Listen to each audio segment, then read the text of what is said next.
Hello learners, नमस्कार। मैं doctor Lakshmi Narayan आज आपके सामने प्रस्तुत हूं एक नए वीडियो लेक्चर के साथ। और आज के इस वीडियो लेक्चर में हम डिस्कस करने वाले हैं नेट एक्सपोर्ट फंक्शन या शुद्ध निर्यात फलन के बारे में। आज के इस वीडियो लेक्चर में हम देखेंगे निर्यात फलन क्या होता है, आयात फलन या इंपोर्ट फंक्शन क्या होता है, शुद्ध निर्यात फलन को हम इंपोर्ट फंक्शन और एक्सपोर्ट फंक्शन के द्वारा किस तरीके से ड्राइव कर सकते हैं, वो कौन से तत्व हैं जो नेट एक्सपोर्ट फंक्शन को प्रभावित करते हैं, और इन तत्वों में होने वाले परिवर्तन नेट एक्सपोर्ट फंक्शन को किस तरीके से शिफ्ट करते हैं, यानी shifting of net export function due to changes in the factors affecting net export function. इसको हम आज के इस वीडियो लेक्चर में डिस्कस करने वाले हैं। वीडियो लेक्चर को शुरू करने से पहले हम ये समझना जरूरी है हमारे लिए कि अब तक हमने जो देखा तीन क्षेत्रीय अर्थव्यवस्था में राष्ट्रीय आय के निर्धारण को समझा था। तीन क्षेत्रीय अर्थव्यवस्था में हमने ये मान लिया था कि कोई इकोनॉमी जो है वो बंद इकोनॉमी है, और उस बंद इकोनॉमी में या क्लोज इकोनॉमी में हमने इनकम डिटर्मिनेशन को डिस्कस किया था। इक्विलिब्रियम जीडीपी एक बंद अर्थव्यवस्था में किस तरीके से निर्धारित होती है वो हमने डिस्कस किया था। लेकिन संसार की कोई भी अर्थव्यवस्था बंद अर्थव्यवस्था नहीं होती। वास्तव में सभी अर्थव्यवस्थाएं खुली अर्थव्यवस्थाएं होती हैं। तो अगर हमें किसी कंट्री की व्यवहारिक रूप से इनकम डिटर्मिनेशन को देखना है तो हमें एक्सपोर्ट और इंपोर्ट्स को शामिल करना होगा, क्योंकि एक्सपोर्ट और इंपोर्ट्स जो हैं वो हर कंट्री की जीडीपी को प्रभावित करते हैं। तो एक्सपोर्ट और इंपोर्ट्स के कारण किसी कंट्री की जीडीपी पर क्या प्रभाव पड़ेंगे उसको देखने के लिए हमें शुद्ध निर्यात फलन का ज्ञान होना जरूरी है। चलिए शुरू करते हैं। और सबसे पहले हम जानते हैं कि एक्सपोर्ट फंक्शन या निर्यात फलन क्या होता है। Export function is that function which shows the relationship between exports and GDP। निर्यात और रियल जीडीपी के मध्य संबंध बताने वाले फलन को हम निर्यात फलन कहते हैं। निर्यात को हम पूरे वीडियो लेक्चर में x के द्वारा दर्शाएंगे। आप इस टेबल में देख सकते हैं, पहले कॉलम में हमने रियल जीडीपी दिखाई है और दूसरे कॉलम में हमने एक्सपोर्ट्स की मात्रा दिखाई है। तो ये टेबल है, इसके आधार पर अगर हम उसको ग्राफिकली रिप्रेजेंट करेंगे, एक एक्सिस पे एक्स एक्सिस पे हमने रियल जीडीपी ली और वाई एक्सिस पे हमने एक्स को लिया या एक्सपोर्ट्स की मात्रा को लिया। जैसा कि आप टेबल से देख सकते हैं, रियल जीडीपी की अमाउंट कुछ भी हो, चाहे वो 1500 हो, चाहे वो 800 हो, चाहे वो 200 हो, एक्सपोर्ट्स जो हैं वो जीडीपी के प्रत्येक स्तर पर एक समान रहते हैं। Exports are constant at every level of GDP. तो ये जो कर्व आएगा एक्सपोर्ट फंक्शन का वो एक्स एक्सिस के पैरेलल आएगा। इसका कारण ये है कि एक्स एक्सिस पे क्योंकि हमने इनकम ली है तो एक्स जो है यानी एक्सपोर्ट्स जो हैं वो जीडीपी के द्वारा प्रभावित नहीं होते हैं। लेकिन एक्सपोर्ट्स किसके द्वारा प्रभावित होते हैं? वो उस कंट्री की जीडीपी से प्रभावित होते हैं जिस कंट्री में वो जाते हैं। यानी हमने जो वस्तुओं का निर्यात किया है, जिस कंट्री में हमने निर्यात किया है वहां की जीडीपी घटती है या बढ़ती है, उसका इंपैक्ट तो एक्सपोर्ट्स पे पड़ेगा, लेकिन हमारे खुद के देश की इनकम का जो जीडीपी है उसका हमारे एक्सपोर्ट्स पर कोई इंपैक्ट नहीं होगा। तो एक्सपोर्ट फंक्शन की शेप हमने देखी जो एक्स एक्सिस के पैरेलल होगी। उसका कारण ये है कि एक्सपोर्ट्स जो हैं वो जीडीपी के प्रत्येक लेवल पे एक समान होते हैं, उनमें कोई परिवर्तन नहीं आता है। आइए अब हम इंपोर्ट फंक्शन या आयात फलन को देखते हैं। पूरे वीडियो लेक्चर में हम आयात को m के द्वारा दर्शाएंगे, m के द्वारा दिखाएंगे। जब भी हम m लिखेंगे इसका मतलब होगा इंपोर्ट्स। जैसा कि हमने पहले देखा था एक्सपोर्ट फंक्शन में, इसी तरीके से इंपोर्ट फंक्शन को भी हम उसी तरीके से डिफाइन करेंगे। इंपोर्ट फंक्शन क्या है? इंपोर्ट फंक्शन आयात और जीडीपी के मध्य फंक्शनल रिलेशनशिप को दिखाता है, उसको हम इंपोर्ट फंक्शन कहते हैं। यानी जो इंपोर्ट फंक्शन है, जैसा कि हमने दिखाया यहाँ पे, This function shows the relationship between M, that is imports, and Y, that is GDP। तो आयात फलन क्या है? आयात फलन आयातों और जीडीपी की मात्रा के मध्य संबंध दर्शाने वाले फलन को हम इंपोर्ट फंक्शन कहते हैं। किसी कंट्री का इंपोर्ट्स जो है वो उसकी लेवल ऑफ जीडीपी से पॉजिटिवली रिलेटेड होता है। इसका क्या अर्थ हुआ? इसका अर्थ ये हुआ कि किसी कंट्री की अगर रियल जीडीपी बढ़ती है, अगर वास्तविक जीडीपी की मात्रा बढ़ती है, वास्तविक आय बढ़ती है किसी कंट्री की, तो वो ज्यादा मात्रा में इंपोर्ट्स को डिमांड करेगा, विदेशी वस्तुओं की मांग बढ़ेगी। जिस देश की इनकम ज्यादा तेजी से बढ़ेगी, जिस कंट्री की रियल इनकम का लेवल अगर बढ़ेगा, तो वो विदेशी वस्तुओं की मांग उस कंट्री में बढ़ जाएगी, क्योंकि जो इंपोर्ट्स की मात्रा है वो उस कंट्री में फॉरेन गुड्स एंड सर्विसेज की डिमांड के ऊपर निर्भर करती है। तो इसका अर्थ ये हुआ कि इंपोर्ट फंक्शन को हम लिख सकते हैं m is equal to A M plus M Y. यहाँ पे हमने m को इंट्रोड्यूस किया है, जिसको हम थोड़ी देर में एक्सप्लेन करेंगे। ए एम को भी इंट्रोड्यूस किया है। m क्या है? इंपोर्ट्स हैं। इंपोर्ट किस चीज पे निर्भर करते हैं? ए एम पे निर्भर करते हैं और एम वाई पे। ए एम क्या है हमारे यहाँ? ए एम है ऑटोनोमस इंपोर्ट, यानी स्वायत्त आयात। इसका अर्थ क्या हुआ कि कुछ आयात ऐसे हैं जो उस कंट्री की इनकम पे डिपेंड नहीं करते हैं, तो वो ए एम हो गए, यानी इनकम जीरो होगी तब भी होंगे। कंजम्पशन फंक्शन को भी इसी तरीके से हमने दिखाया था, वहां से आप देख सकते हैं। यहाँ पे ए एम जो है वो ऑटोनोमस पार्ट है। एम क्या है? M is marginal propensity to import, आयात की सीमांत प्रवृत्ति। इसको भी हम काफी यूज करेंगे, स्मॉल एम के द्वारा इसको दिखाएंगे, that is M P M, marginal propensity to import. तो किसी कंट्री के इंपोर्ट क्या होंगे वो डिपेंड करता है कि ऑटोनोमस इंपोर्ट्स क्या हैं इनकम जीरो होने पर, या कुछ इंपोर्ट्स ऐसे हैं जो इनकम से रिलेटेड नहीं है, वो एएम के द्वारा दिखाएंगे। लेकिन ज्यादातर इंपोर्ट्स जो हैं वो उस कंट्री की आय के बढ़ने के साथ साथ एम टाइम्स बढ़ जाएंगे। अब ये एम क्या है? ये एम जो है वो उस कंट्री की मार्जिनल प्रोपेंसिटी टू इंपोर्ट है, निर्यात करने की प्रवृत्ति है, यानी उस देश के नागरिक अपनी आय का कितना हिस्सा आयातों पर खर्च करते हैं, उसको हम मार्जिनल प्रोपेंसिटी टू इंपोर्ट कहेंगे। That would be M, capital M is equal to A M plus M Y. अगर हम ए एम को स्थिर मान लेंगे, हमने मान लिया कि ए एम नहीं है, शुद्ध आयात या स्वायत्त जो आयात है उसका कोई हिस्सा नहीं है, तो उस अवस्था में हमारा ऑटोनोमस इंपोर्ट क्या हो जाएगा? That would be M is equal to M Y, यानी इनकम का एक सीधा हिस्सा होगा। इस वीडियो लेक्चर में हम एम को ऑटोनोमस पार्ट निकाल के यूज करेंगे ज्यादातर हिस्से में, हालांकि जब हम इक्वेशन पार्ट करेंगे तो हम A M plus M Y को भी यूज करेंगे। तो इंपोर्ट फलन क्या है? इंपोर्ट फलन फंक्शनल रिलेशनशिप है बिटवीन इंपोर्ट्स एंड जीडीपी। इस फंक्शन को किस इंपोर्ट्स और जीडीपी के मध्य संबंध क्या है? They are positively related. अगर इंपोर्ट्स बढ़ते हैं तो अगर आय बढ़ती है, जीडीपी बढ़ती है, तो उस कंट्री के इंपोर्ट्स भी बढ़ेंगे। आइए अब हम इसकी शेप देखते हैं। यहाँ पे हमने एक टेबल दी हुई है, that is real GDP and imports. ये हमारी आय है, वाई एंड एम। अब यहाँ पे देखें आप, जब वाई बढ़ती है तो एम भी बढ़ता है। कितना बढ़ेगा वो डिपेंड करता है एम, स्मॉल एम की वैल्यू क्या है। स्मॉल एम मैंने बताया था मार्जिनल प्रोपेंसिटी टू इंपोर्ट, इसकी वैल्यू अगर हमने 0.25 मान ली, इसका अर्थ ये हुआ कि आय में अगर 100 करोड़ की वृद्धि होती है तो इंपोर्ट्स जो है वो 25 करोड़ बढ़ जाएंगे। तो ये हमारा एमपीएम है, 0.25 मान के हमने ये टेबल ड्रॉ किया। इस टेबल के आधार पर हम अगर ग्राफ के द्वारा इसको दिखाना चाहें तो इस तरीके का ग्राफ आएगा। ये इंपोर्ट फंक्शन है, M is a function of Y.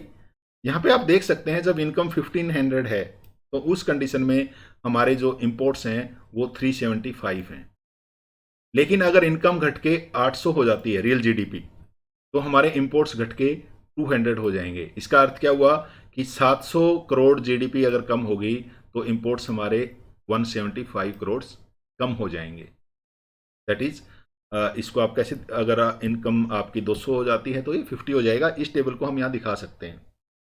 अब इस टेबल के आधार पे मैं पहले 800 और 1500 के चेंजेस के साथ अगर हम देखें तो ये 700, अगर यहाँ चेंज, ये डेल्टा वाई हो गई इनकम में परिवर्तन, ये हमारा डेल्टा एम हो गया यानी निर्यात में परिवर्तन। अब ये जो स्मॉल एम है जो हमने 0.25 यहाँ लिया है, उसको हम कैसे निकालेंगे? उसको निकालने का तरीका है कि delta M divided by delta Y, यानी यहाँ जो परिवर्तन है और यहाँ जो परिवर्तन है, दोनों को अगर हम डिवाइड कर देंगे तो हमारा मार्जिनल प्रोपेंसिटी टू इंपोर्ट आएगा। ये मार्जिनल प्रोपेंसिटी टू इंपोर्ट कुछ भी नहीं है, ये बेसिकली ये जो कर्व हमने ड्रॉ किया, ये लाइन जो ड्रॉ की रेड लाइन, ये वाली जो लाइन है इसका स्लोप है। अगर हम 0.25 की जगह इसको अगर 0.75 यूज करते तो हो सकता है ये लाइन यहाँ से होके जाती, यानी इस लाइन का जो स्लोप है वो एम पे डिपेंड करता है, एम की वैल्यू पे डिपेंड करता है। और एम क्या है? स्मॉल एम क्या है? That is marginal propensity to import, यानी निर्यात की आयात की सीमांत प्रवृत्ति क्या है, वो हमारा एम है। चलिए अब हमने एक्सपोर्ट फंक्शन देखा, हमने इंपोर्ट फंक्शन देखा। अब इस एक्सपोर्ट और इंपोर्ट फंक्शन के आधार पर हम नेट एक्सपोर्ट फंक्शन ड्राइव कर सकते हैं। हमें कुछ नहीं करना है, हमें एक्सपोर्ट में से इंपोर्ट्स को घटा देना है। तो नेट एक्सपोर्ट फंक्शन क्या है? It is difference between exports and imports, और इसको हम लिखेंगे x माइनस एम, और कई बार इसके लिए हम N X, capital N plus capital X लिख देते हैं, जिसका अर्थ होता है शुद्ध निर्यात। अब शुद्ध निर्यात फलन क्या है? शुद्ध निर्यात फलन के दो हिस्से हैं, एक्स और एम। जैसा कि हमने देखा था, एक्स जो है वो उस कंट्री की इनकम के द्वारा निर्धारित नहीं होता है, ये ऑटोनोमस पार्ट है, और ये बाहरी रूप से प्रभावित डिटरमाइंड होता है by the GDP of rest of the world. शेष विश्व की जो जीडीपी है उसके द्वारा निर्यात फलन प्रभावित होता है। इसके विपरीत जो आयात फलन है वो उस कंट्री की इनकम के द्वारा पॉजिटिवली प्रभावित होता है, पॉजिटिवली डिटरमाइंड होता है। ये हमने डिस्कस किया था कि पॉजिटिव फंक्शन है इंपोर्ट्स एंड इनकम, और जो एक्सपोर्ट एंड इनकम है वो उनकी रिलेशनशिप जो है वो कांस्टेंट रिलेशनशिप है, यानी इनकम की कोई भी मात्रा हो लेकिन एक्सपोर्ट्स की मात्रा स्थिर रहेगी। इसलिए एक्सपोर्ट्स जो है वो एक्सोजेनियसली डिटरमाइंड है, क्योंकि वो दूसरे देश की इनकम पे डिपेंड करता है, हमारे देश की इनकम पे डिपेंड नहीं करता है। इसलिए शुद्ध निर्यात फलन क्या होगा? शुद्ध निर्यात फलन किसी कंट्री की इनकम से नेगेटिवली रिलेटेड होगा। इसका क्या अर्थ हुआ? x माइनस फंक्शन जो है वो नेगेटिवली रिलेटेड होगा, यानी x माइनस एम फंक्शन की शेप जो है वो नेगेटिव होगी, ऐसे होगी, नेगेटिव शेप ये है, ऐसा नहीं होगा। इसका कारण क्या है? इसका कारण ये है कि x माइनस एम लेंगे हम, अभी जो हम माइनस कर रहे हैं यहाँ पे, ये इनकम के बढ़ने के साथ साथ बढ़ता जाएगा। इसका मतलब जो जो इनकम बढ़ेगी तो x माइनस एम जो है वो कम होता जाएगा। इसलिए जो नेट एक्सपोर्ट फंक्शन है वो किसी कंट्री की लेवल ऑफ जीडीपी से नेगेटिवली रिलेटेड होता है, नेगेटिवली रिलेटेड होता है। हालांकि इंपोर्ट्स जो हैं वो पॉजिटिवली रिलेटेड होते हैं, तो x माइनस एम जो है वो नेगेटिवली रिलेटेड होगा। तो नेट एक्सपोर्ट फंक्शन को हम दिखा सकते हैं कि x माइनस एम जो है it would B A function of income या फंक्शन ऑफ रियल जीडीपी। तो ये था हमारा नेट एक्सपोर्ट फंक्शन। आइए अब हम नेट एक्सपोर्ट फंक्शन को ड्राइव करके देख लेते हैं। ये हमारा एक्सपोर्ट्स हैं, ये हमारे इंपोर्ट्स हैं, ये दोनों का डिफरेंस है। तो दोनों के डिफरेंस को हम यहाँ पे प्लॉट करके देख सकते हैं। अगर इनकम का लेवल 0 है तो हमारा x माइनस एम 200 होगा। तो यहाँ पे अगर इनकम का लेवल 0 है तो हमारा x माइनस एम कितना होगा? 200 होगा। अगर इनकम का लेवल 200 है तो ये 150 होगा, हमने दिखा दिया यहाँ पे, ये 150 होगा। अब यहाँ देखिए आप कि जब एक्सपोर्ट्स हमारे 800 हैं, सॉरी इनकम जब हमारी 800 है, तो उस कंडीशन में हमारे एक्सपोर्ट और इंपोर्ट्स एक दूसरे के बराबर हैं, तो उस कंडीशन में ये 0 होगा, यानी जो रियल जीडीपी का एक्सिस है उसको क्रॉस करेगा net x minus M function. कहाँ क्रॉस करेगा? जहाँ पे इसकी वैल्यू 0 होगी, यहाँ उसको क्रॉस करेगा। इस चीज़ को ध्यान में रखना कि जो हमारा रियल जीडीपी का 0 का एक्सिस है वो x माइनस एम एक्सिस के बराबर होगा, जहाँ पर x minus M would be 0, यानी एक्सपोर्ट्स और इंपोर्ट्स एक दूसरे के बराबर होंगे। अगर 1500 है तो ये हमारा नेगेटिव हो जाएगा 175, और अगर ये 2500 है तो ये नेगेटिव अमाउंट और ज़्यादा बढ़ के -425 हो जाएगी। ये इस टेबल के आधार पे हमने x माइनस एम फंक्शन को ड्रा किया है। Basically x minus M function क्या है? x और m का डिफरेंस है, एक्सपोर्ट और इंपोर्ट का डिफरेंस है। अगर हम दोनों कर्व्स को, एक्सपोर्ट और इंपोर्ट्स को एक साथ ड्राइव करेंगे तो दोनों के डिफरेंस के द्वारा इसको हम दर्शा सकते हैं। तो ये था हमारा नेट एक्सपोर्ट फंक्शन, जो इनकम के साथ, ये हमारी इनकम है, रियल जीडीपी के साथ नेगेटिवली रिलेटेड है। इसका मतलब x माइनस एम फंक्शन की शेप क्या होगी? वो नेगेटिवली स्लोप्ड होगी, यानी उसका ढलान जो है वो ऋणात्मक होगा। आय के बढ़ने के साथ साथ हमारे जो नेट एक्सपोर्ट्स हैं वो कम होंगे, वो बढ़ेंगे नहीं। अब जो नेट एक्सपोर्ट फंक्शन है उसमें चेंजेस, उसमें परिवर्तन, दो प्रकार से परिवर्तन हमने जैसे मांग फलन में देखे थे या बाकी जगह हम देखते हैं। दो तरीके के चेंजेस हो सकते हैं। एक तो movement along with net export function. Net export function के 2 पॉइंट्स के मध्य अगर हम एक पॉइंट से दूसरे पॉइंट पे जाते हैं तो उस कंडीशन में जो चेंजेस होंगे उसको हम changes in net export function, एक तो movement along the net export function होंगे। जैसे हम सी से डी पॉइंट पे गए तो इसका क्या अर्थ हुआ कि जो हमारी इनकम बढ़ी, तो इनकम के बढ़ने के कारण हमारा x माइनस एम फंक्शन जो पहले पॉजिटिव था अब नेगेटिव हो गया। तो इसका मतलब सी से डी पॉइंट पर हम जाएंगे तो ये फॉरवर्ड मूवमेंट होगा, नेट एक्सपोर्ट फंक्शन के ऊपर आगे की तरफ मूवमेंट होगा। इसके विपरीत अगर हम डी से सी पॉइंट जाते हैं तो ये बैकवर्ड मूवमेंट होगा। तो एक तो जो नेट एक्सपोर्ट्स में चेंजेस हैं वो मूवमेंट अलोंग सेम फंक्शन हो सकते हैं। एक ही ग्राफ की जो एक लाइन है जो हमने x माइनस एम के द्वारा दिखाई है यहाँ पे, इसके अलग अलग बिंदुओं पर अगर हम मूव करते हैं, एक पॉइंट से अगर हम दूसरे पॉइंट पे जाते हैं, यहाँ हम सी पॉइंट से डी पॉइंट पे गए या डी पॉइंट से सी पॉइंट पे जाते हैं, तो ये movement along net export function होगा और इसके फलस्वरूप एक्सपोर्ट्स में चेंजेस, नेट एक्सपोर्ट्स में चेंजेस आएंगे। यहाँ पे आप देख सकते हैं ये पॉजिटिव थे, जब हम सी से डी पे जाएंगे तो यहाँ पे ये नेगेटिव हो जाएंगे। तो these are the movement along net export. इसके साथ साथ नेट एक्सपोर्ट फंक्शन के शिफ्ट्स भी होते हैं, यानी वो अपनी जगह से हट जाता है। वो क्यों हटता है कि किसी पार्टिकुलर लेवल ऑफ जीडीपी पे अगर नेट एक्सपोर्ट फंक्शन कम हो जाते हैं या बढ़ जाते हैं। यहां पे आप देखिए कि जब हमने एक पॉइंट से हम दूसरे पॉइंट पे गए तो जीडीपी में चेंजेस हुए।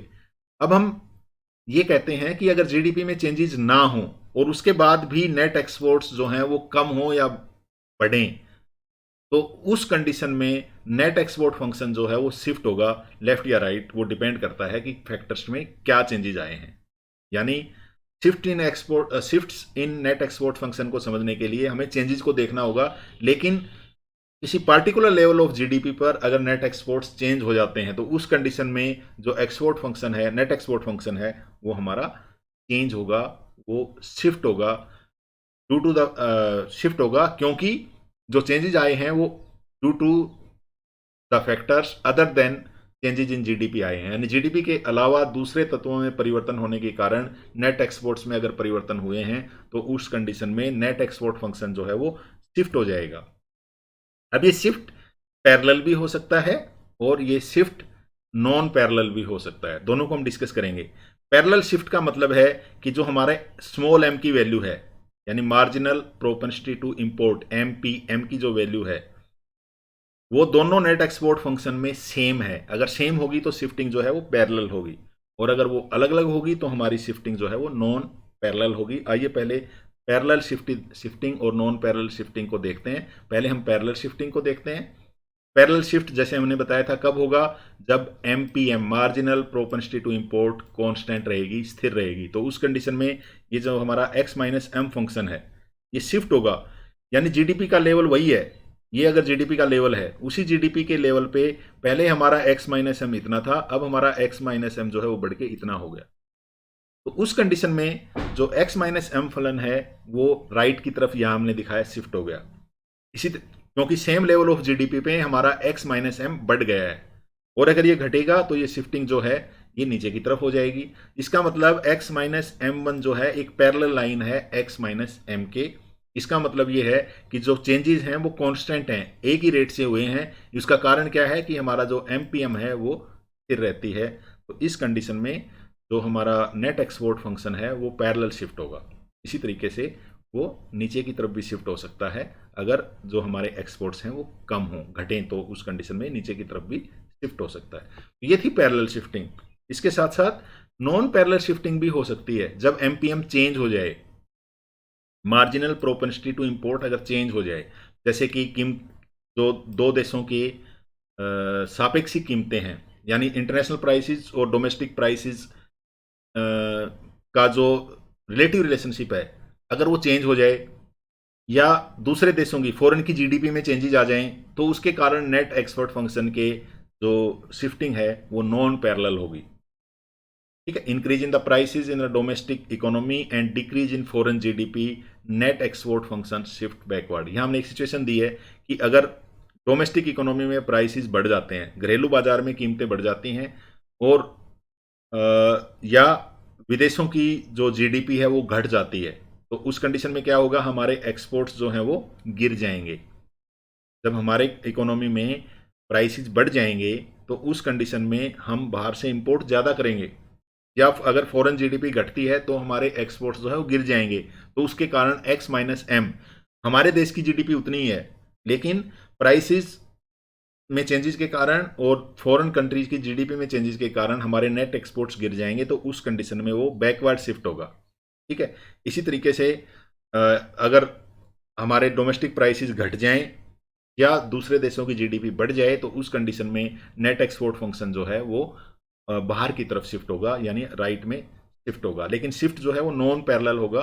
तो नॉन पैरेलल कब होगा? क्योंकि marginal propensity to import change होगी।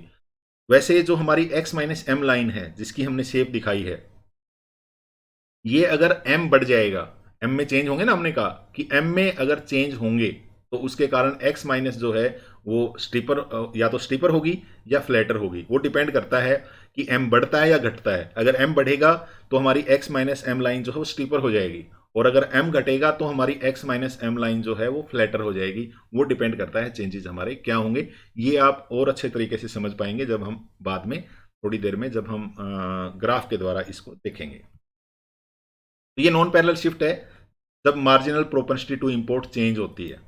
ठीक है, जैसे कि हमने बताया था, अगर प्राइस लेवल में चेंजेस होते हैं या फॉरेन जीडीपी में चेंज होते हैं तो उस कंडीशन में इस तरीके से हमारे जो x माइनस एम फंक्शन है वो शिफ्ट हो जाएगा। जैसा कि मैंने बताया था कि यहाँ देखिए आप, जो x माइनस एम टू है ये स्टीपर हो गया है ये कर्व, जबकि ये फ्लैटर हो गया है। यानी अगर हम बाहर की तरफ शिफ्ट होगा तो उस कंडीशन में फ्लैट हो जाएगा। इसका मतलब m जो है वो घटी है, और यहाँ पे m जो है बढ़ी है। m का मतलब है small m, that is marginal propensity to import. तो उस आधार पे शिफ्टिंग जो है वो मार्जिनल प्रोपेंसिटी टू इंपोर्ट में परिवर्तन के फलस्वरूप हो सकती है, और ये नॉन पैरेलल हो सकती है। आइए अब हम उन फैक्टर्स को देखते हैं जिनके कारण हमारा नेट एक्सपोर्ट फंक्शन या शुद्ध निर्यात फलन जो है वो शिफ्ट होता है लेफ्ट या राइट में। कौन से फैक्टर्स हैं जिनके कारण x माइनस एम शिफ्ट होता है? पहला हो सकता है फॉरेन नेट नेशनल इनकम या विदेशी शुद्ध राष्ट्रीय आय। अगर किसी कंट्री की के जो व्यापार साझीदार हैं उनकी राष्ट्रीय आय बढ़ती है, विदेशों की अगर शुद्ध आय बढ़ती है, तो उसके फलस्वरूप नेट एक्सपोर्ट फंक्शन पर क्या इंपैक्ट होंगे? हमारे कंट्री के एक्सपोर्ट्स की डिमांड जो है वो बढ़ जाएगी, क्योंकि दूसरे कंट्री की जीडीपी अगर बढ़ेगी तो, क्योंकि हमारे एक्सपोर्ट्स उस कंट्री के इंपोर्ट्स हैं, तो इंपोर्ट्स की डिमांड उन कंट्री के लिए बढ़ जाएगी, जिसके फलस्वरूप हमारे एक्सपोर्ट्स जो हैं वो बढ़ जाएंगे। एक्सपोर्ट बढ़ेंगे तो x माइनस एम में अगर x बढ़ेगा तो नेट एक्सपोर्ट्स जो हैं वो भी बढ़ जाएंगे, और इसके फलस्वरूप x माइनस एम फंक्शन है वो ऊपर की तरफ मूव हो जाएगा।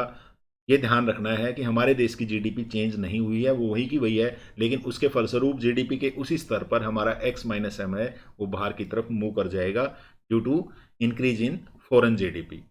दूसरा इंपॉर्टेंट फैक्टर है जो नेट एक्सपोर्ट फंक्शन को शिफ्ट करता है, वो रिलेटिव इंटरनेशनल प्राइसेज हैं। यानी घरेलू इकोनॉमी में जो कीमतें हैं और विदेशी इकोनॉमी में जो कीमतें हैं, उन दोनों का अनुपात अगर किसी तरीके से परिवर्तित होता है, यानी अगर घरेलू वस्तुएं महंगी हो जाती हैं और विदेशी वस्तुएं सस्ती हो जाती हैं, तो उसके कारण क्या होगा? हमारे इंपोर्ट्स जो हैं वो बढ़ जाएंगे। अगर इंपोर्ट्स बढ़ेंगे तो x माइनस एम जो फंक्शन है वो घट जाएगा, और उसके फलस्वरूप x माइनस एम जो है वो नीचे की तरफ शिफ्ट होगा। इसी तरीके से अगर इससे उल्टा होगा, अगर डोमेस्टिक इकोनॉमी में प्राइस घट जाएंगे तो उस कंडीशन में हमारे नेट एक्सपोर्ट फंक्शन जो है वो बाहर की तरफ शिफ्ट होगा। तीसरा जो इंपॉर्टेंट फैक्टर है वो है एक्सचेंज रेट। आप सबको पता है कि एक्सचेंज रेट से हमारा अभिप्राय उस रेट से है जिसमें एक देश की करेंसी दूसरे देश की करेंसी से चेंज होती है। मान लो आज के दिन $1 में 75 रुपये के साथ एक्सचेंज होते हैं, और कल को $1 70 रुपये के साथ एक्सचेंज होने लग जाए, तो इसका मतलब क्या हुआ कि हमारा रुपया जो है वो अप्रिसिएट हो गया है, यानी हमारे रुपये की वैल्यू बढ़ गई है। पहले हम $1 खरीदने के लिए 75 रुपये खर्च करने पड़ते थे, अब हमें 70 रुपये खर्च करने पड़ेंगे। तो उसका इंपैक्ट क्या होगा एक्स माइनस फंक्शन पे? अगर होम करेंसी का अप्रिसिएशन होता है तो हमारे एक्सपोर्ट्स जो हैं वो घट जाएंगे, क्योंकि हमारी जो रेट ऑफ एक्सचेंज है वो अप्रिशिएट हो गया है, तो उसके कारण एक्सपोर्ट घट जाएंगे और इंपोर्ट्स बढ़ जाएंगे। और इसके कारण अगर एक्सपोर्ट घटेंगे और इंपोर्ट बढ़ेंगे तो हमारा x माइनस एम, एक्स घटा और m बढ़ा, तो x माइनस एम जो है वो घट जाएगा, और x माइनस एम की जो शिफ्टिंग होगी वो डाउनवर्ड्स होगी। ये इंपॉर्टेंट फैक्टर्स हैं जो किसी कंट्री की नेट एक्सपोर्ट फंक्शन को प्रभावित करते हैं और उसको शिफ्ट करते हैं एक जगह से। इसके साथ साथ ट्रेड पॉलिसीज हैं, जैसे हम टैरिफ क्या लगाते हैं, या हमारे ट्रेड बैरियर्स क्या हैं, या दो देशों के मध्य जो टेस्ट एंड प्रेफरेंसेस अगर चेंजेस होते हैं, वो भी x माइनस एम फंक्शन को शिफ्ट कर सकते हैं, क्योंकि उनके कारण हमारे एक्सपोर्ट्स और इंपोर्ट्स जो हैं वो प्रभावित होते हैं। तो ये कुछ फैक्टर्स थे जो किसी कंट्री के नेट एक्सपोर्ट्स फंक्शन को शिफ्ट करते हैं या उसको प्रभावित करते हैं। आइए अब हम कुछ केस देखते हैं जिनके द्वारा हम ये ड्राइव करते हैं कि किस तरीके से एक्सपोर्ट और इंपोर्ट फंक्शन जो है वो चेंजेज होंगे। पहला केस हमने लिया कि एक्सपोर्ट्स में तो चेंज होते हैं, एक्सपोर्ट्स में चेंज होंगे लेकिन इंपोर्ट्स जो है उसमें कोई चेंज ना हो, तो उस कंडीशन में क्या होगा? चलिए ग्राफ के द्वारा देखते हैं। ये हमारे एक्सपोर्ट्स हैं, ये हमारा इंपोर्ट है। हमने x माइनस एम फंक्शन किस तरीके से ड्राइव किया था? इस डिफरेंस के आधार पे, टेबल में हमने डिफरेंस देखा था ना, इस डिफरेंस के आधार पे आप ड्रा कर सकते हैं कि y इनकम लेवल पे यहाँ जहाँ एक्सपोर्ट x और m बराबर हैं तो वहाँ पे 0 पॉइंट से गुजरेगा, तो इस तरीके का कर्व आएगा। ये कर्व इन दोनों की डिफरेंस के आधार पे हमने ड्राइव किया है। x और m का जो डिफरेंस है, ये डिफरेंस है वो यहाँ आ गया, यहाँ पे ये डिफरेंस खत्म हो गया और यहाँ पे ये डिफरेंस जो है वो नेगेटिव हो गया, यानी हमारे m जो है वो x से ज़्यादा हो गए। तो ये हमारा x माइनस एम फंक्शन है। अब हम क्या कहते हैं कि एक्सपोर्ट्स हमारे बढ़ जाएं या घट जाएं लेकिन इंपोर्ट्स वही का वही रहें, यानी m जो है वो वही का वही रहे और x में चेंज आ जाए। मान लो x बढ़ के x1 हो गया तो हमारे एक्सपोर्ट्स बढ़ गए। एक्सपोर्ट्स बढ़ गए तो आप देखेंगे ये गैप जो था, अब यहाँ पे जीरो यहाँ पे आएगी। एक्सपोर्ट और इंपोर्ट अब बराबर कहाँ होंगे? यहाँ पे y2 इनकम लेवल पे होंगे, तो y1 इनकम लेवल पे होंगे। तो इसका मतलब जो हमारा एक्सपोर्ट फंक्शन ये था, ये ऊपर की तरफ शिफ्ट होके इस पॉइंट से निकलेगा, क्योंकि ये भी यहाँ पे पैरेलल शिफ्ट हो गया ना, तो ये भी पैरेलल शिफ्ट ऊपर की तरफ हो जाएगा। तो इस तरीके से अगर हमारे एक्सपोर्ट्स बढ़ेंगे तो x माइनस एम फंक्शन जो है वो बाहर की तरफ शिफ्ट हो जाएगा, ये बाहर की तरफ शिफ्ट हो गया। इसी तरीके से अगर मान लो एक्सपोर्ट्स घट के, और घट के पहले एक्सपोर्ट्स जो हैं वो x के द्वारा दिखाए थे हमने, अब x2 के द्वारा घट गए, तो उस कंडीशन में अब x और m की बराबरी कहाँ होगी? यहाँ होगी। यानी इस इनकम लेवल पे x और m y2 इनकम लेवल पे एक दूसरे को काट रहे हैं, इसका मतलब दोनों बराबर हैं। तो हमारा x माइनस एम फंक्शन है वो नीचे की तरफ शिफ्ट हो जाएगा, जैसा कि हम देख सकते हैं ग्राफ में, वो x माइनस एम 2 हो जाएगा, क्योंकि ये जो गैप है यहाँ, ये देखिए ये कम हो गया और यहाँ पे ये बढ़ गया। तो इसी तरीके से आप देख सकते हैं ये नेगेटिव पोर्शन ज़्यादा हो गया और पॉजिटिव पोर्शन हमारा कम है। तो इस तरीके से हम देख सकते हैं कि जो हमारा x माइनस एम फंक्शन है किस तरीके से शिफ्ट होगा due to changes in x, यानी एक्सपोर्ट में चेंज होने से। पैनल ए, ये पैनल ए है, पैनल ए में जो चेंजेज होंगे उसके फलस्वरूप हमारा पैनल बी जो है वो शिफ्ट हो जाएगा। पहला केस है। दूसरे केस में अगर हम लें कि हमारे एक्सपोर्ट्स तो घट जाएं और इंपोर्ट्स बढ़ जाएं, तो उस कंडीशन में क्या होगा? एक्सपोर्ट्स घट गए और इंपोर्ट्स बढ़ गए। वही टर्मिनोलॉजी यूज करके हम यहाँ भी देख सकते हैं, जैसा कि हमने डिस्कस किया था। ये हमारे एक्सपोर्ट्स हैं, ये हमारे इंपोर्ट्स हैं, ये दोनों एक दूसरे के बराबरी का पॉइंट है। ओ वाई इनकम लेवल पे दोनों एक दूसरे के बराबर हैं। हमारा एक्स माइनस एम फंक्शन जो है वो ओ वाई इनकम लेवल से होके गुजरेगा, यानी वहाँ पे वो जीरो होगा। और ये हमारा एक्स माइनस एम फंक्शन है जो हमने पहले देखा था। अब हम क्या कहते हैं कि हमारे एक्सपोर्ट्स जो है डिक्रीज हो गए। आप देख सकते हैं हमारे एक्सपोर्ट्स घट गए, एक्स थे, एक्स से घट के वो x1 हो गए, यानी पहले हमारे एक्सपोर्ट्स जो थे वो ज़्यादा थे, अब घट गए। तो दूसरा क्या है?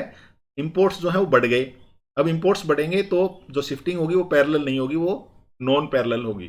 तो मान लो अब हमारा नया इंपोर्ट्स जो है वो m1 हो गया, यानी एक्सपोर्ट हमारे घट गए, इंपोर्ट्स हमारे बढ़ गए। अब आप बाकी लाइन को भूल जाइए, ये दो लाइन है जो हमारे काम की हैं, जिनके आधार पे हम नया x minus M function drive करेंगे। जो रोटेड लाइन है, रोटेड लाइन यहाँ काट रही है, तो इसका मतलब इस इनकम लेवल पे ये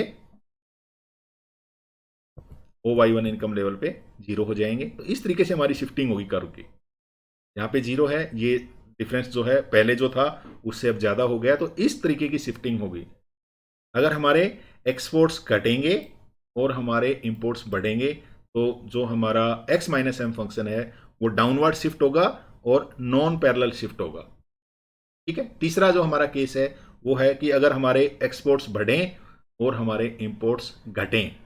आप दिखा सकते हैं इसको भी, हमारे एक्सपोर्ट्स बढ़ गए और इंपोर्ट्स घट गए, जैसा कि हमने पहले देखा था उसी तरीके से आप दिखा सकते हैं। ये एक्सपोर्ट्स बढ़ गए, ये हमारे इंपोर्ट्स जो है वो घट गए। तो उस कंडीशन में हम क्या कह सकते हैं कि नया जो हमारा x माइनस एम की बराबरी है वो यहाँ होगी, m1 और x1 यहाँ बराबर होंगे। तो जो हमारा कर्व शिफ्ट होगा यहाँ से जाएगा जीरो से होते हुए। तो इस तरीके से हम इसको ड्राइव कर सकते हैं, x minus M function between difference between this two, और इस तरीके का हमारा फंक्शन हो जाएगा। That would be our new x minus M function. तो इस तरीके की शिफ्टिंग होगी। अगर एक्सपोर्ट्स हमारे बढ़ जाएंगे और हमारे इंपोर्ट्स घट जाएंगे, तो हमारा x माइनस एम फंक्शन है वो नॉन पैरेलल शिफ्ट होगा और राइट में शिफ्ट होगा। ये कुछ केसेस थे जिनमें हमने देखा कि एक्सपोर्ट फंक्शन और इंपोर्ट फंक्शन किस तरीके से शिफ्ट होते हैं।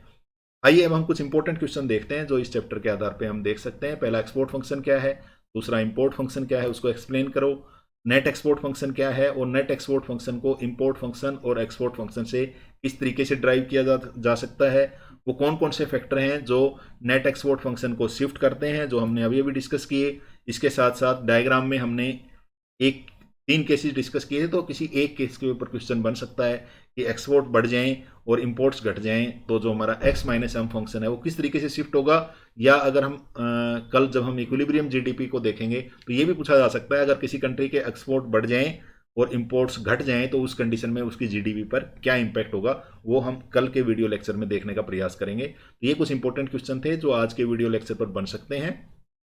आइए कुछ एमसीक्यू क्वेश्चन देखते हैं। Net exports equal to, net exports किसके बराबर होता है? कुछ ऑप्शन दिए गए हैं, इन ऑप्शंस को देख के आप बहुत आसानी से बता सकते हैं कि नेट एक्सपोर्ट फंक्शन जो है it is difference between exports and imports. तो correct answer would be C. आइए एक न्यूमेरिकल क्वेश्चन देखते हैं। हमने एक टेबल दी हुई है जिसमें हमने इनकम ली हुई है और हमने इंपोर्ट्स लिए हुए हैं। आपको क्या निकालना है? आपको निकालना है कि मार्जिनल प्रोपेंसिटी टू इंपोर्ट क्या है, एमपीएम क्या है। बहुत आसानी से आप निकाल सकते हैं। आपको इनकम में चेंजेस देखने हैं, आपको इंपोर्ट में चेंजेस देखने हैं, क्योंकि एम जो है वो किसके बराबर था? Delta M upon delta Y. बिल्कुल सही। एम क्या है? Marginal propensity to import, that is small M. ये हमने डिस्कस किया था। डेल्टा एम अब बाई डेल्टा वाई, ये डेल्टा एम निकाल लें यहाँ से आप डेल्टा वाई निकाल लें तो आपको वैल्यू आ जाएगी और इसको हम सोल्व कर सकते हैं। चलिए मैं सोल्व करके दिखा देता हूँ। यहाँ से अगर यहाँ गए तो हमारा डिफरेंस आया 39 का, और यहाँ से अगर यहाँ गए डेल्टा वाई जो है वो हमारा हुआ 260। तो इन दोनों के आधार पे हम वैल्यू अगर निकालेंगे तो 0.15। इस तरीके से आप न्यूमेरिकल क्वेश्चन को सोल्व कर सकते हैं। कुछ ट्रू एंड फॉल्स टाइप देखते हैं। Increase in export shift net export function downwards to the left. अगर हमारे एक्सपोर्ट बढ़ गए तो x माइनस एम नीचे की तरफ शिफ्ट होगा। सही है या गलत है? गलत है, क्योंकि जैसा कि हमने देखा था अगर हमारे एक्सपोर्ट्स बढ़ जाते हैं तो हमारा x माइनस एम जो है वो बाहर की तरफ शिफ्ट होता है, तो it would be false. Second question है हमारा, increase in GDP of rest of the world. अगर संसार के बाकी देशों की जीडीपी बढ़ जाती है तो हमारे एक्सपोर्ट्स जो है वो बढ़ जाएंगे। बिल्कुल सही, ट्रू है। अगर किसी कंट्री की करेंसी डिप्रिशिएट होती है तो उसके एक्सपोर्ट घट जाते हैं और इंपोर्ट बढ़ जाते हैं। सही है या गलत है? अगर किसी कंट्री की करेंसी डिप्रिशिएट हो जाती है तो उसके एक्सपोर्ट घट जाते हैं और इंपोर्ट बढ़ जाते हैं। नहीं, ये गलत है। अप्रिशिएट होने से ऐसा होता है, अगर डिप्रिशिएट होती है तो एक्सपोर्ट बढ़ते हैं और इंपोर्ट घटते हैं, so it would be false. ये कुछ रेफरेंसेस हैं जिनको आप देख के आगे इस जो नेट एक्सपोर्ट फंक्शन के बारे में जान सकते हैं। आज के इस वीडियो लेक्चर में इतना ही। आपके धैर्यपूर्वक सुनने के लिए धन्यवाद। Thank you.